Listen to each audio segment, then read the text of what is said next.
Bokiralik bu chegarami? Nega qizlar bokira bo'lib turmushga chiqish kerak? Mana shu savolga javob bermoqchiman. Birinchi bo'lib. Bu narsa to'g'risida aytganmanmi yo'qmi bizada, lekin bugun shu narsaga to'xtab o'tish lozim topdim. Ayol kishi agar bir erkak bilan aloqada bo'ladigan bo'lsa, shu ayolni ichida shu erkakning genlari butun umrga qoladi. Qaysi erkakdan, masalan 10 ta bilan yashab, 11-chisi bilan tug'adimi, ikkinchisidan tug'adimi, 3-chimi, 5-chimi, qaysi biridan tug'adigan bo'lsa, o'sha eski kim bilan bo'lgan erkak bo'ladigan bo'lsa, shuni o'sha farzandiga beradi. Ya'ni u yerda erkak kishi o'zini bolasi emas, demak, o'sha o'ziga ishon nechta erkak bilan bo'lgan bu xotini bo'ladigan bo'lsa, shuni bolalarini, genlarini qariydi va shunga saqlab qoladi. Amerikada shunaqa ishlarni chiqarilgandan keyin menga ham bu yerda shu gapni gapirishgandan keyin aytdim. O'zi shariatimizda bokira ayolga uylangin degan faqat joy yo'q. Da, sen ajrashgan yoki nikohi yo'q ayolga uylanish mumkin. Hech kim aytgan emas, bokira bo'lish shart degan. Lekin shu bokiralik nimaga olib keladi? Halollik. Demak, zino bo'lmagan bu ayolda. Ayollar orgazmga erishmas ekan. Agar orgazm bo'lmasa, ayol baxtsiz va shu oilada er-xotin o'rtasida juda katta ham ruhiy, ham jismoniy muammolar kelib chiqadi. Braziliyadan hech qayerda yo'q, dunyoda hech qayerda chiqmaydi. Bitta shu Braziliyada bor narsa, shu sop vibra degan lubrikant olib kelishdi. Ayol kishida o'zida ilgari sezmagan yengi ощущенияларni, o'sha yengi narsalarni seza boshlaydi. Yoqadi. Namoda sizga sop vibra agar ta'sir qilmasa, pulingizni 100% qaytarib beramiz. Yozilgan telefonlar orqali xarid qilishingiz mumkin. Shariatimizni mana e'tibor berish, bizni shariatda aytilgan narsalarni qilish to'g'ri bo'ladi. Yo'q, shariatimizda beva xotinni olmagin degan joyi ham yo'q, yoki qiz bolaga uylanmagin degan joyi ham yo'q, lekin hamma narsasi aytib qo'yilgan, qanaqa qilish kerak. Idda to'g'risida mana aytib chiqamiz. Idda degani ana shu hech qayerda yo'q, boshqa joyda men ko'rganim yo'q. Ayol kishi homilador emasligini isbotlagandan keyin boshqa yerga tegish mumkin deyapti bu yerda. Idda nima deganligini o'shani bilish kerak. Nima uchun qilinadi? Chunki sen uylansang, u homilador bo'ladigan bo'lsa, birovning bolasini boqmagin deb aytilyapti senga. Shu xotinni bilib olgin, homilador emas, senga tegib endi yaqinlik bo'ladigan bo'lsa, sendan homilador bo'ladi degan narsani tushuntiryapti. Keyin bizda mahr to'g'risida gapirilamiz. Mahr nima bu? Agar sen shu ayolni qo'yib yuboradigan bo'lsang, sen bergan mahringni hisobiga bolasini o'sha o'zini hayotini qurib keta oladigan bo'lish kerak. Bola erkak bilan qoladi, xotin bilan emas, bola erkak kishiniki. Agar bolani olib qolasan, xotiningni qo'yib yuborasan. Xotining boradi, yana sen bergan mahringni hisobiga erga teguncha yana kimgadir yashash mumkin. Mana nima deyilgani mahr degan. Bizda xotinni qo'yib oladi, bechora xotin 3 ta bolasi bilan, 2 ta bolasi bilan onasinikiga ketadi, boshqa qiladi. Unaqa narsa yo'q. Bu shariat emas.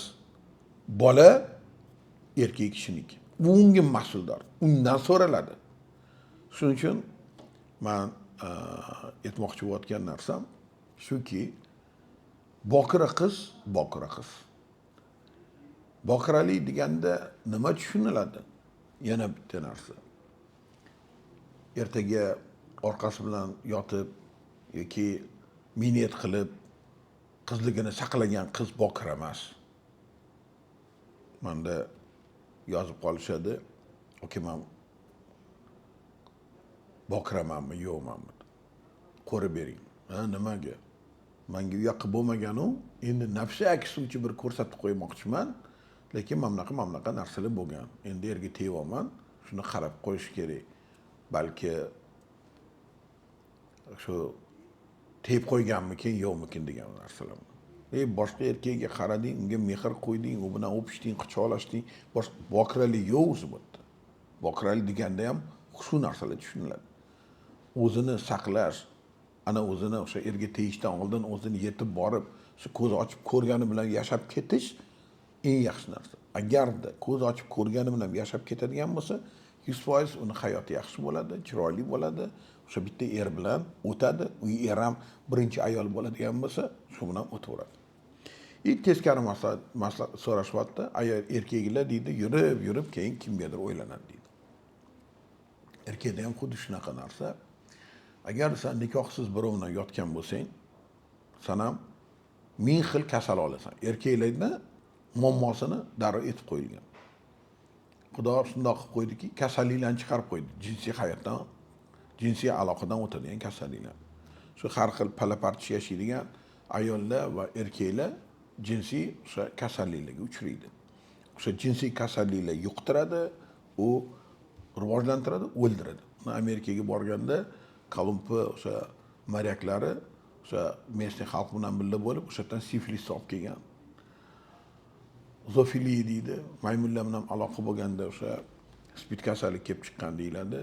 Ya'ni bu teoriyalari juda ko'p. Alloh alam, Xudo biladi nima bu dardni berganligini. Agarda benikoh yurmasang, harom bo'lmasang, senda muammo yo'q. Kimda bo'ladi? Shu bemahalda axlatxonani ichiga borib tutib yurmasang, jin tegmaydi deydi-ku senga. Xuddi shunaqa. Benikoh yotma, hech qanaqa muammo bo'lmaydi. O'zingni kelgusingni to'g'rilab halollab yurasan. Bir kun emas, bir kun aqling kiradi. Kida baribir aql kiradi. Lekin ana o'shanda tavba qilganing bilan sen o'zi kasal bo'lgan bo'lasan. Qizlarimga ham, bolalarimga ham aytaman. Shuning uchun benikoh kerak emas. Hech nima narsa qilish. Endi mana shu oxirida butun hozir gapirgan nimamizga xulosa qilib aytadigan bo'lsak, bokiralik chegarami degan so'z. Bokiralik albatta chegara emas. Lekin sen umring, halolliging, ana o'sha o'zingni bokiraligingni bir hujjatidir bu, tasdiqlovchi. Alloh oldida ham va kelgusidagi bo'ladigan o'sha juft halolingga uchun ham. Endi masturbatsiya to'g'risida ham shu yerda aytib ketmoqchiman. Men vrach sifatida aytaman. Agar hech bo'lmayotgan bo'lsa, shu zino qilishni o'rniga undan ko'ra masturbatsiya qilib olgani yaxshiroq. U ham kino ko'rib emas. Kino ko'rib emas. O'zi ixtilom bo'lish kerak. Agar ixtilom bo'lmayotgan bo'lsa, mayli qo'lda chiqarib ol. Bu hech qanaqa muammo narsa emas. Agar kino ko'rsang, unda fantaziyalaring oshib ketadigan bo'lsa, xuddi shunaqa gunoh bo'ladi. Ritsuman amali shayton deydi-ku, lekin ichkilikni shu ichmasdan shu suvni ham faraz qilib men ichkilik ichaman degandagi halikda urishtirib faraz qilib ichadigan bo'lsa, o'sha ham ichkilikdek bo'lib ketadi deb aytilgan. Demak, shu porno ko'rma, boshqa qildirma, bo'lmaydigan bo'lsa, shu zinodan saqlanish uchun masturbatsiya qilib qo'y. Ayniqsa mana safarda yurganlarga, temperamenti juda kuchli bolalarga bu aytiladigan narsa. O'ylaymanki, bugungi shu maslahatimiz ko'plarga juda kerak, lozim va xalqimiz ham bu narsani bilib qo'yish kerakdir. Salomat bo'linglar.